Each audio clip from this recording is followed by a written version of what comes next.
Guys, panoodin nyo to. Ang gamit sa bilyar ay paa. Wala siyang dalawang kamay, pero ang lupit tumira gamit ay paa. Alain mo yun, walang plangketa tapos paa pa ang gamit. Anong lupit mo? Hindi hadlang ang kapansana kapag gusto mo ang ginagawa mo. Napahanga talaga ako ng batang to.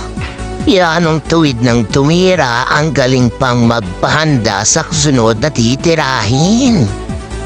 Ako nga kumpleto ang kamay ay hindi magkaigi sa pagbabashoot ay talagang kami napahanga ng batang ito ay handang-handa para sa 8. Yan ang lupit mo, idol. Pwede kang ilaban kay Efren Bata. Pakalupit ng talent mo, boy. Pagpatuloy mo yan. Ito yung pinakamalupit. Last shot, tapos ang layo pa ng bola sa 8. Noodin nyo to, guys. Talagang magaling tong batang ito.